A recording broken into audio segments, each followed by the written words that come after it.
ꯌꯦꯡꯕꯤꯅꯅꯕ ꯑꯃꯁꯨꯡ ꯊꯧꯔꯝꯁꯤꯒꯤ ꯋꯥꯍꯟꯊꯣꯛꯁꯤ ꯈꯪꯃꯤꯟꯅꯔꯒ ꯍꯥꯏꯔꯤꯕ ꯊꯧꯔꯝꯁꯤ ꯃꯈꯥ ꯆꯠꯊꯖꯕ ꯑꯩꯈꯣꯏ ꯍꯣꯠꯅꯖꯒꯦ ꯌꯥꯔꯤꯃꯈꯩ ꯊꯨꯅ ꯍꯧꯖꯤꯛ ꯑꯃꯁꯨꯡ ꯒꯦꯁ ꯍꯣꯅꯔ ꯑꯣꯏꯕꯤꯒꯗꯕ ꯑꯌꯥꯝꯕꯅ ꯌꯧꯁꯤꯜꯂꯛꯂꯒ ꯂꯩꯕꯤꯔꯕꯅꯤ ꯃꯔꯝ ꯑꯗꯨꯅ ꯃꯁꯤꯒꯤ ꯄ꯭ꯔꯣꯒ꯭ꯔꯥꯝꯁꯤꯡ ꯑꯁꯤ ꯁꯣꯏꯗꯅꯕꯒꯤꯗꯃꯛ ꯏꯁꯥ ꯏꯁꯥꯅ ꯄꯥꯏꯕꯤꯈꯤꯕ ꯇꯣꯉꯥꯟ ꯇꯣꯉꯥꯟꯕ ꯊꯧꯔꯝꯁꯤꯡ ꯍꯥꯏꯗꯤ ꯃꯁꯤꯗ ꯑꯅꯛꯄꯗ ꯂꯩꯕꯤꯔꯒ ꯑꯩꯈꯣꯏ ꯍꯣꯔꯦꯟ ꯐꯪꯁꯟ ꯍꯦꯛ ꯍꯧꯕꯗꯒꯤꯗꯤ ꯃꯔꯛꯇ ꯑꯩꯈꯣꯏ ꯁꯤꯠꯅ ꯃꯨꯛꯅꯥ ꯖꯇ꯭ꯔꯥ ꯐꯪꯕꯤꯔꯛꯈ꯭ꯔꯕ ꯑꯩꯈꯣꯏꯅ ꯈꯪꯖꯍꯧꯗ꯭ꯔꯕ ꯂꯥꯏꯑꯣꯏꯈ꯭ꯔꯕ ꯃꯨꯛꯅꯥꯔꯣꯏꯁꯤꯡ kaya ama ako'y namingway na khangjaragasu masam aming uhudra ba kaya yaujari adu himena ako'y nithuga nithoy yawasu asambu kudul potpiduna ikai khunajabagi thoram pangthok sagadoribani channa pangthok sagadabani maramaduna lakpiriba khwai tarana isa isagi phampham langda langsinbiraga thoram asu mapung phana saruk yabinabagidamak sanjal langjal singi mai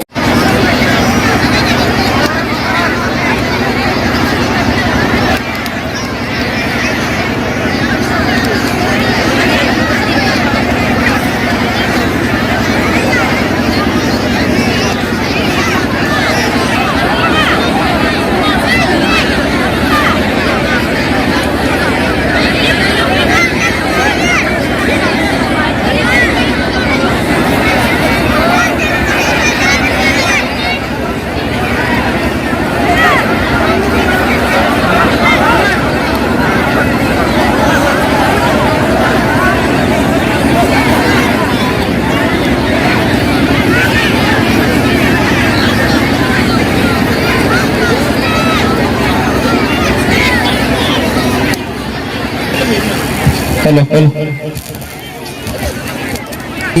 Yari makai koi yam matam sana hongjaning bani adu school gi masung tongan ba mahiroi sing yang bagi apa amba tapi dak padagi mokoi gi khajtang koi na thangja jabani mokho leisem masana yawba asi basu koi gi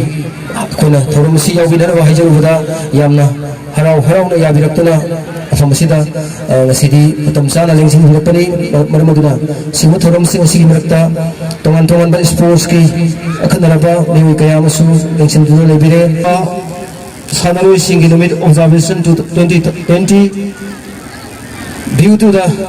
due to promoting the indigenous game of Manipur February tang kungamanga Lepak Numit Sigi Unity Ground opposite MMRC Unity Park Hangabuk Mafsida Lapid of Kwai Tarabu Amukasuhana Gokna Kurum Zabagana Tauramasi Honana Tojarage Maramadana Sigi Sugumba Sugiski from Langalansin Bigadava Ikai Kunazariva Ining Taulashem Masana Java His Highness King of Manipur Osigi Thompak Talengsin Vidanava Naluksari Ben Singba Koitin Viduna Sungba Hova Kuba Kubiduna Minto Tara Nopinava Amukasona Naluksari Matunga President Gitungam Langalangsin Vigadava Case Manjor Manal Social Worker Chairman of MMRC Unity Park Hangabok Noyana Keso Logi from Langalangsin Vigadava Singh Honorable Zilla Parishad MD Hipsur Rahman Vice Election Vigadava Naluksari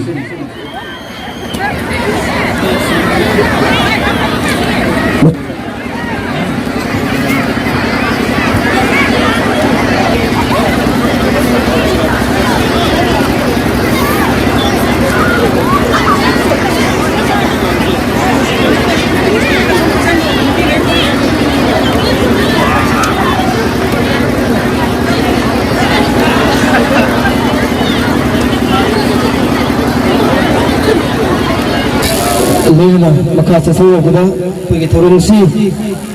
pagi songi datang awat pagi awal bagaimana sagri masih kita mak warung birai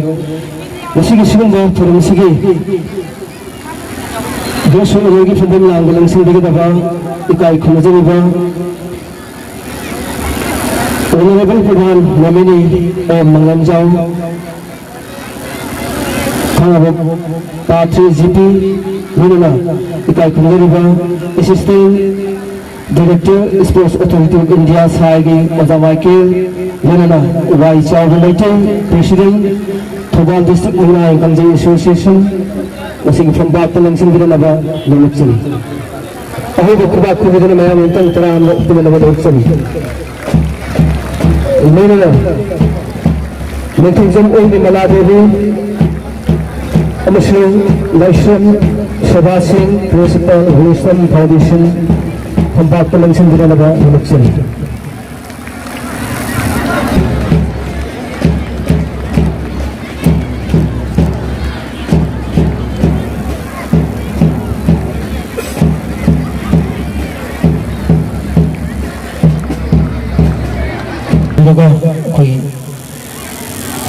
Chief Guest President Mission Guest of Honor Base Musul Linganti Khudum Tambigani Lengsin Birak Iba Kwai Kudimangna Lakpiri Betongan Tungan the team Program Iba team coach team manager sing Isai Sagi Mairoi sing Habadi Player Singi Ora passing do Yarimakai Tour Mekat Pina Nabagi Tanjado Lobiu Amasung Asigi Iyoki Koi Numo Lupki member sing Nansi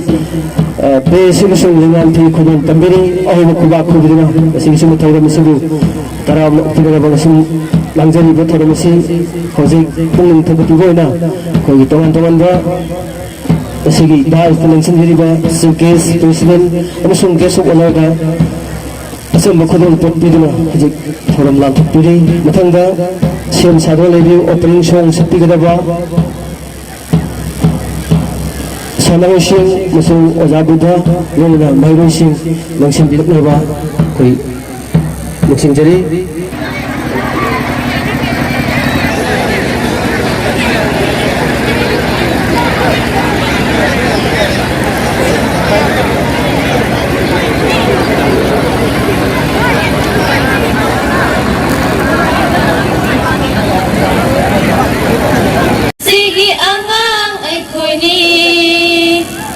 Hayengi sanaro ngasigi angang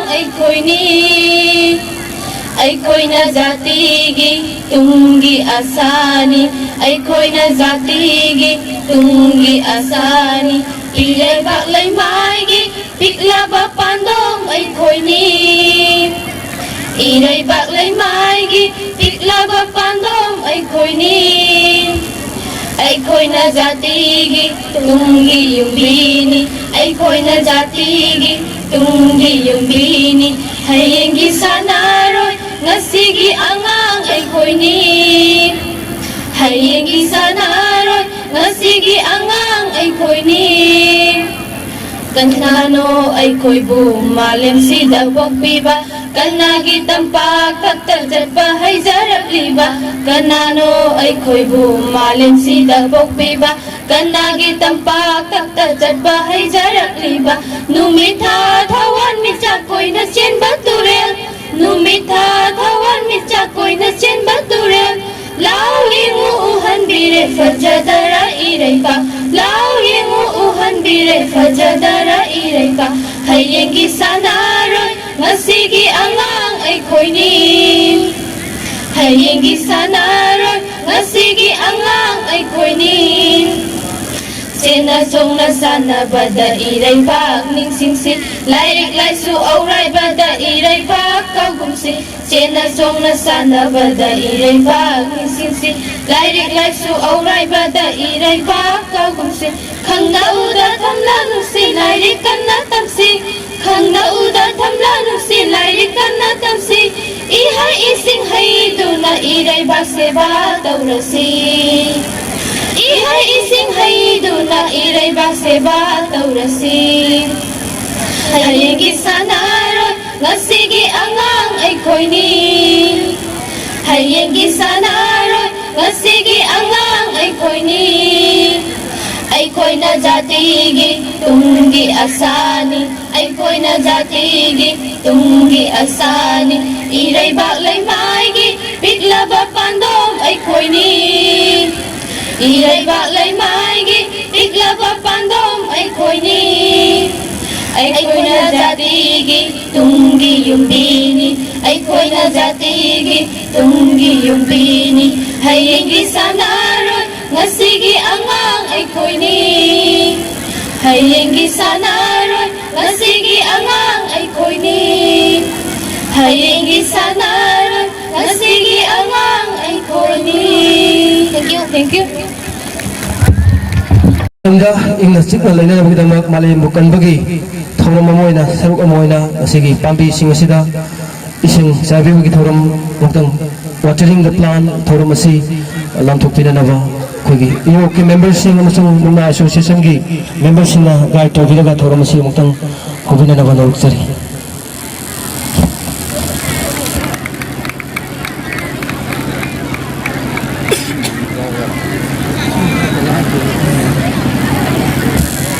इकाई खमजावा असिगी chief guest के फंफम लांग लंगसिंबिबा थोदो हेदना रि park सिगी इनिंग थौ दैसे मसना जावबा he is the highest king of Manipur असिगी थोरम सिगी चीफ गेस्ट उबिदना थोरम सि पांगथोक पिरिबनी हजिक इनिंग थौना हाइसनुबा पाम्बे सिंग असिदा प्लान सिंगसिदा कोई मालयम इंगना चिकना लैनाबगी तंजादु लौजबगलना हजिक watering तौबिरी अमसुंग थोरम की प्रेसिडेंट केस मंजोर मंगांग सोशल वर्कर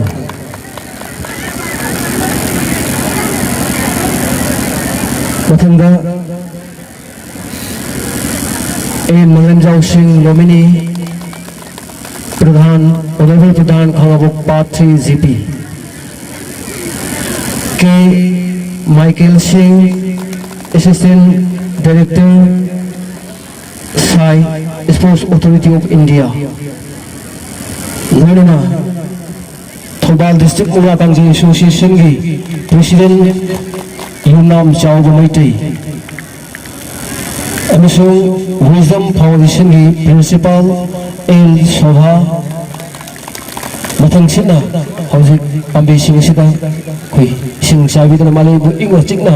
लैनबगी तंजा लौजबगलना थौरम असि मतम अमदा मैरा सुखलंबदो ngasidi ising चाइदना मालेबु इंगहनबगी तंजा लौजबनी लोने मथंग सिमदी ओदा सेम सागल लेबदना लौजनी ngasiगे tungama thursuba players day कोई लेगा टीम में जुम बैटिंग तो भी ना बगी तो मक्तन निश्चिंत जारी keynote address amasung secretary report thambina bagi to makta Pajastri Morangthim Jiban Kumar Singh secretary Thobal district Mugna and Kangji association loina na empowerment organization of Euro Khangabok Yoki president ki thawsu pubiriba Oja Morangthim Jiban Kumar na ngasigi pangthokliba kunga matharok suba players day observation 2020 ki sigulmaba thamjiga mari leinana keynote address amasung secretary report pipina gonokta kothokcheri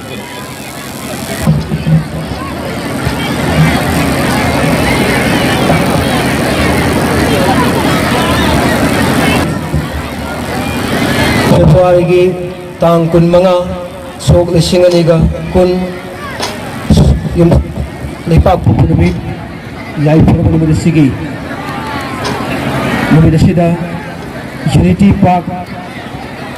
unity ground हनसु खंगबा opposite MMRC unity park खंगबोक्ता पांथोक सरिबा कुन गमा थोइरक सुबा players day observation 2020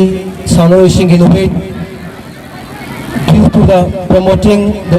indigenous game of Manipur haina mingthon jaba sigumba thogram sigi chief guest oina na hajaru da harau na lingsin bijeba ining thau laisem masana jawba he is highness king of Manipur han waktada ikok no khorum jaba na taram nokshari loina tangal lingsin bijeba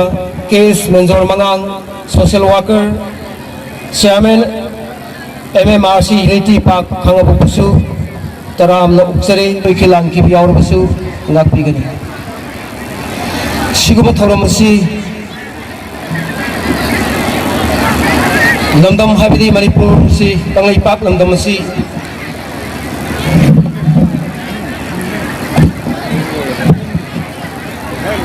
ꯁꯥꯟꯅ ꯈꯣꯠꯅꯕꯗ ꯑꯁꯨꯛꯀꯤ ꯃꯇꯤꯛ ꯊꯋꯥꯏ ꯌꯥꯎꯕ ꯏꯄꯥ ꯏꯄꯨ ꯍꯥꯛꯇꯛꯇꯒꯤ ꯍꯥꯏꯕꯗꯤ ꯂꯥꯏ ꯍꯥꯛꯇꯛꯇꯒꯤ ꯁꯤꯒꯨꯝꯕ ꯃꯁꯥꯟꯅꯁꯤꯡ ꯑꯁꯤ ꯇꯣꯉꯥꯟ ꯇꯣꯉꯥꯟꯕ ꯃꯁꯥꯟꯅꯁꯤꯡꯒ ꯆꯥꯡꯗꯝꯅꯗꯨꯅ ꯂꯥꯛꯈꯤꯕ ꯂꯝꯗꯝ ꯑꯃ ꯑꯣꯏꯔꯛꯄ ꯃꯔꯝ ꯑꯗꯨꯅ ꯁꯤꯒꯨꯝꯕ ꯑꯁꯤꯒꯤ ꯁꯥꯟꯅꯔꯤꯕ ꯊꯧꯔꯝꯁꯤꯡ ꯑꯁꯤꯒꯤ ꯃꯔꯛꯇ ꯄ꯭ꯂꯦꯌꯔꯁ ꯗꯦ ꯑꯣꯕꯖꯥꯔꯕꯦꯁꯟ 2020 कुन-माथोइरक सुबा मफम असिदा यूनिटी ग्राउंड खांगाबोक्सिदा पांथोकजबनी सानरोइसिंगी नमित मपुंग फाना येलो मी मसानासिंग असिबु मालेमगी थाकता पुखनब होनबदा सिंजब थौरमनी मसानासिंग असि मालेमगी थाकता योखतुना ngasidi kupna tijinduna thawai yawba masanaसिंग असिबु मालेमगी थाकता अमुक सुहन्ना हाइबदी कोई इंडिजिनस गेम अमा ओना लेजरबा मसानासिंग असि sak taktuna होनब मथौ तारे अमसुंग मसिंग मसिंग असि योखतबा मथौ ताइ हाइबसि थमजबग लेना सिगुंबा थौरम असि नुंगी ओइबा वफम कोई तौजरगा हाइबा थौरम असि सिंजबनी मसिगिदमक अइना हाथु हाथु ngang सोखिबा लांखिबा कया यावरसु मसिगी सिगुंबा थौरम असिदा कोई मतेंग पांगबिबा क्वाइ खुरिमकु अइना अमुक सोहना इकाई खुंजब उचबग लेना एगी सेक्रेटरी रिपोर्ट मतंग असे टेंशन जगे थैंक यू वेरी मच कोई warol thambina badamta kausonjage matamgi khoyonobal leibunina koi ngangbiu matamda tentakna ngangbina badamta sinjalangjari busing ki bakai degi ingsingjari loina khoigi stage sigi nakanda leibiriba sinau sing yaraga di koi pampam chenjari bangjari ba pampam chingsida phabi duna koi hena phajan ba function nama program mo hena bada mateng pangbiu guest of honors ki pampam langdaling sanbiriba Sri Ingthaujam Lakpasing Nominee Honorable Pradhan Khambok Part 1 GP Bungasigi Pangthuliba Kun-mathoi suba Players Day Observation 2020 gi maramda tentak pa viral thabina bedung te kopsunjari